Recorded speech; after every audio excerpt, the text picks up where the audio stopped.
Kapan Injil Yesus Kristus sampai ke Bentiang?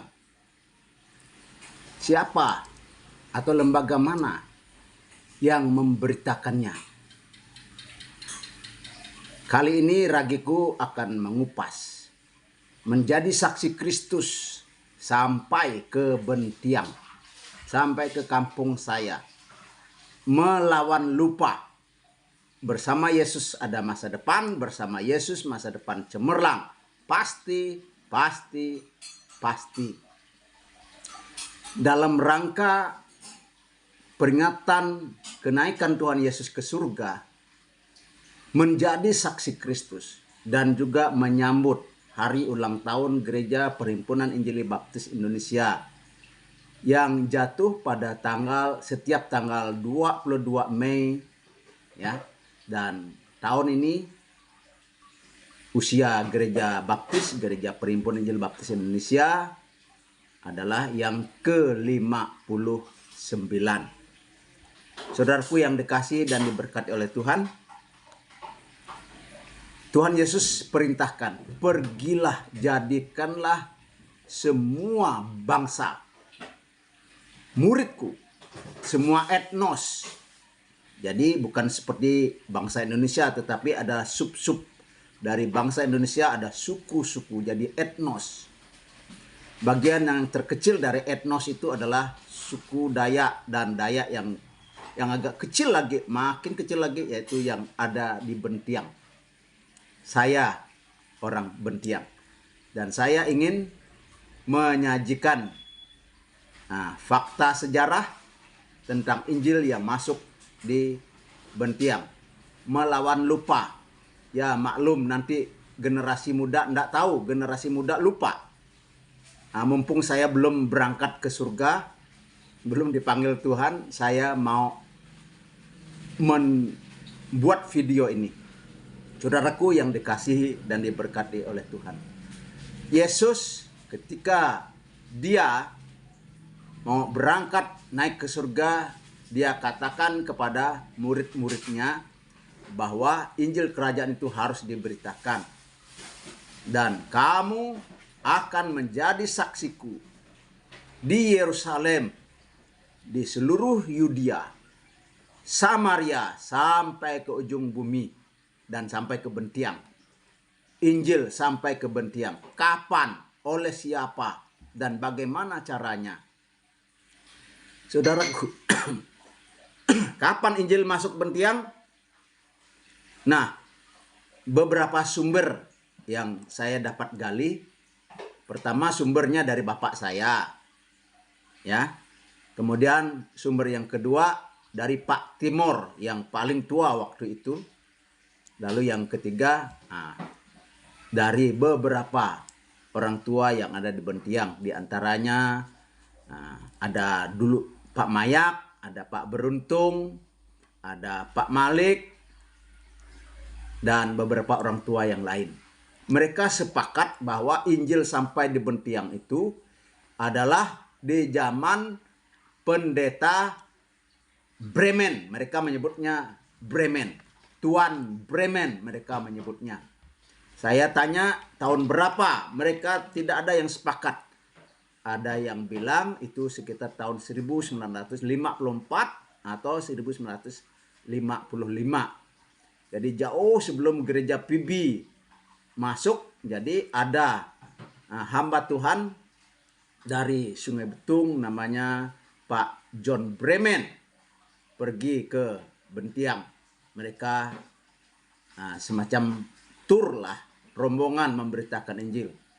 Tapi mereka sebenarnya hanya observasi. Hanya observasi. Walaupun di dalam observasi itu mereka mengajar doa Bapa kami. Karena ada salah satu orang tua yang namanya Pak Timor. Itu orang tua yang di Bentiang.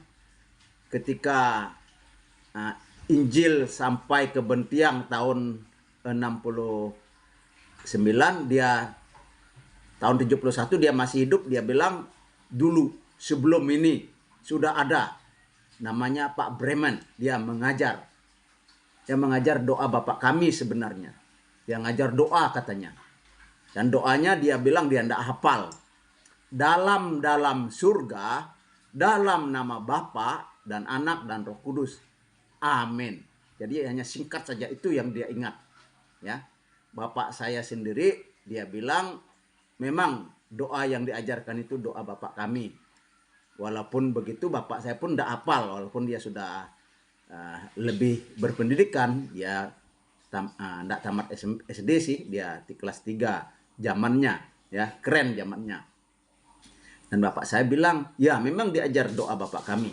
Bapak kami yang di surga, dikuduskanlah namamu. Dalam nama Bapa dan Anak dan Roh Kudus. Amin. Bapak saya pun tidak hafal. Nah, ini saya ceritakan untuk generasi di masa yang akan datang supaya tidak lupa, melawan lupa. Nanti bagi saudara-saudara masyarakat ataupun generasi muda orang Bentiang, silahkan cek dan cross check, kemudian menggali fakta sejarah. Lalu saudaraku yang dikasihi dan diberkati oleh Tuhan, maka Injil masuk pertama kali hanya berupa observasi, yaitu di tahun 1954 atau 55 oleh John Bremen. Sedangkan keseriusannya adalah di tahun 1969, di mana penginjil dari Berea, dari PPIK yang posnya adalah di Pare, mereka naik ke Bentiang Sejanjung tahun 1969, sekitar itu pada bulan Oktober, ya, pada bulan Oktober. Kemudian gereja PB masuk ke Bentiang juga, dan dia naik di Bentiang Makdomong pada bulan November tahun 1969. Jadi antara gereja PPIK dan gereja PB sama-sama hampir bersamaan, cuman tempatnya agak beda. PPIK di Sejanjung, kemudian yang gereja PB di Makdomong, ya. Lalu yang pertama, Natal pertama adalah gereja PPIK di Sejanjung. Saya ikut hadir pada waktu itu, ya. Itu pada tahun 1971.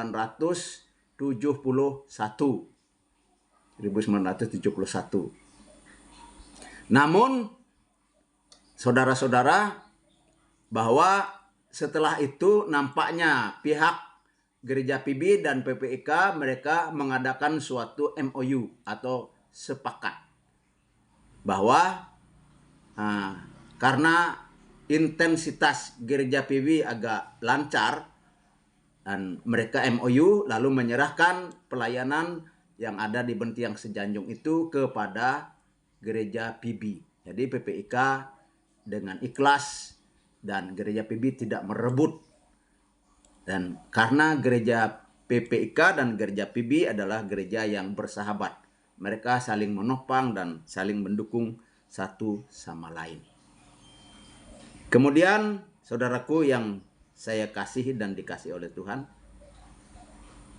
karena di Bentiang mulai berkembang, dan di kampung saya baptisan pertama itu 7 orang tahun 1971. Dan makin kuat, dan semua komplek yang di Bentiang itu berada di pelayanan Gereja Perhimpunan Injili Baptis Indonesia sejak tahun 1972 lah, sekitar begitu, ya. Saudaraku yang saya kasih dalam Tuhan. 71 itu saudara-saudara yang dari PPIK masih pelayanan di Sejanjung.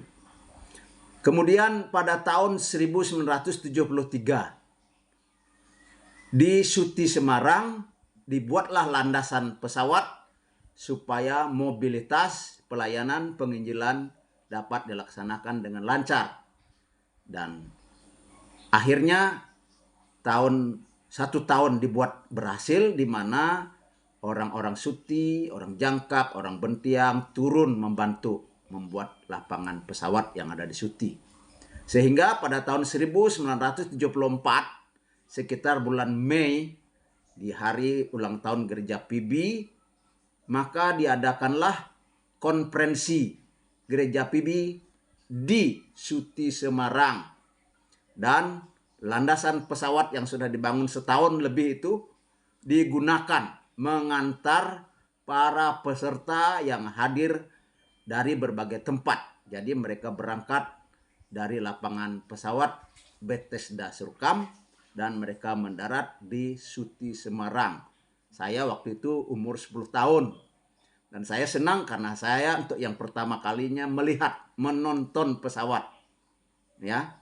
Kalau pesawatnya datang, kami bersorak-sorai, kapal mande, kapal mande. Nah, itulah kata-kata itu. Kapal mande, kapal pendeta. Jadi pendeta itu punya kapal, punya pesawat.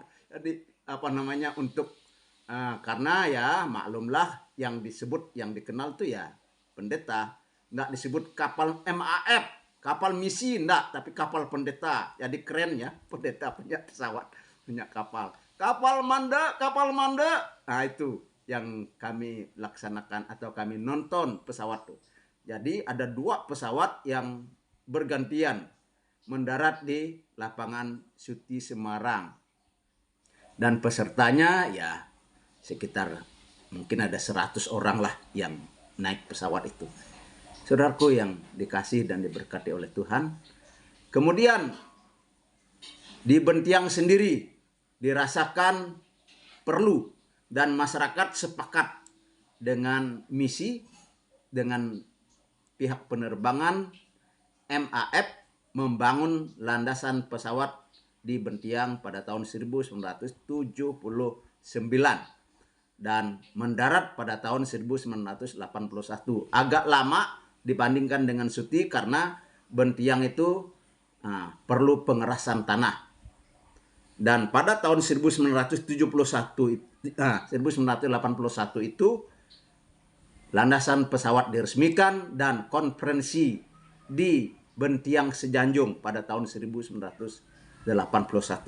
Kemudian perkembangan selanjutnya konferensi tahun 1983 itu di Bentiang Makdomong di kampung saya.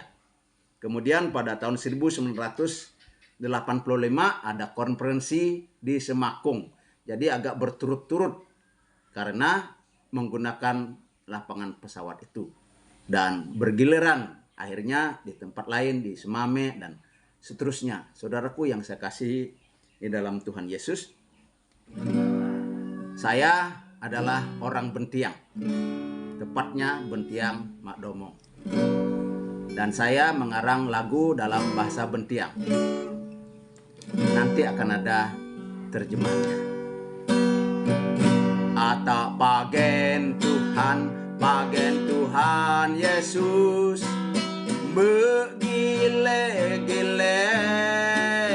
Ata pagen Tuhan Yesus begile-gile.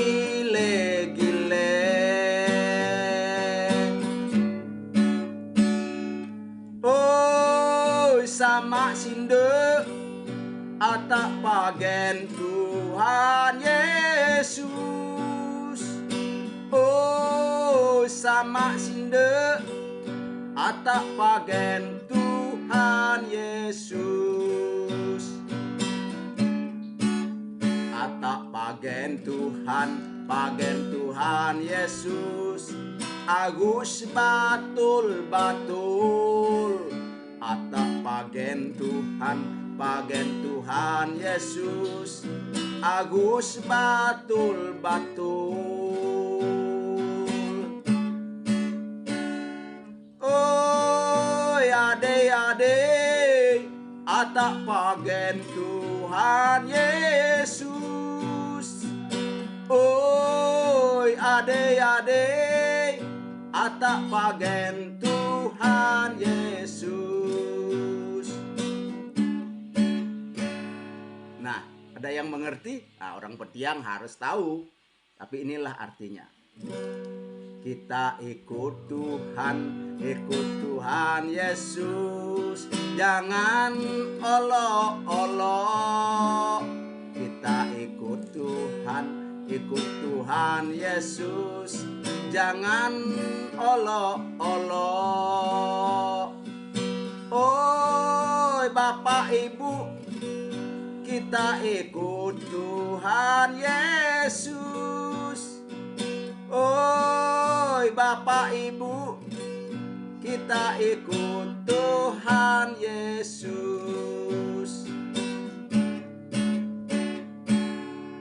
Kita ikut Tuhan Yesus yang sungguh-sungguh.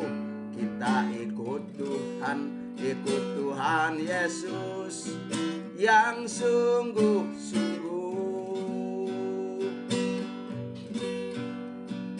Oh saudaraku, kita ikut Tuhan Yesus.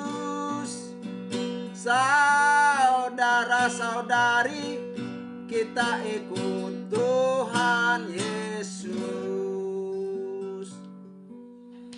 Itu tadi persembahan Pendeta Najarudin, lagu dalam bahasa Bentiang, karya sendiri, puji Tuhan. Tuhan Yesus memberkati. Terima kasih untuk perhatiannya. Salam sehat, selamat, sukses, bahagia selalu bersama Yesus. Ada masa depan bersama Yesus, masa depan cemerlang. Pasti, pasti, pasti.